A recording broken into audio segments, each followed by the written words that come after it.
В най-скритите части на България се крият истории и уникални места, които изчакват да бъдат разкрити от любознателните пътешественици.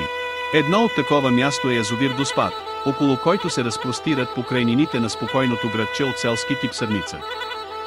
Това село впечатлява със своя селски характер, отдалеченост от градските грижи и различната си атмосфера, включваща ограничени забавления и нестандартни магазини.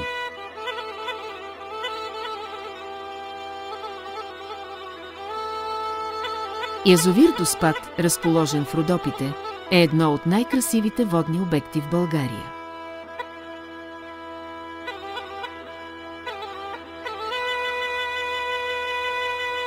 С изглед към величествените възвишения, покрити с гори и пасторални пейзажи, язовирът предоставя на посетителите си уникално спокойствие и възможността да се насладят на природата в нейната най-чиста форма.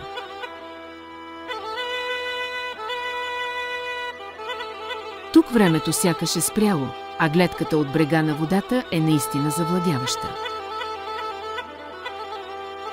Сърница ни отвежда в друга реалност, тук не се предлагат стандартните развлечения и комерциални предложения, които се срещат в градовете.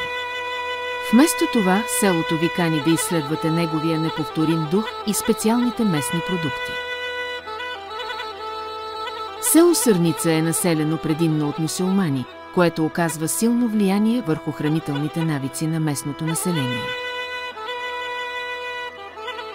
Мюсюлманската вяра забранява консумацията на свинско месо, поради което то не се продава в магазините и не се сервира в заведенията в селото.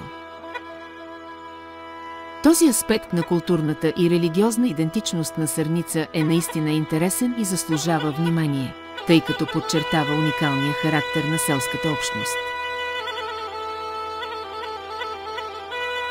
Язовир Доспат и село Сърница са истински кътове на настоящата българска идилия. Тук времето сякаш е спряло, а душата си намира убежище от суетата на градския живот. Спокойствието на тези места ни напомнят за важността на природата, традициите и общуването с хората, които ги носят в сърцата си.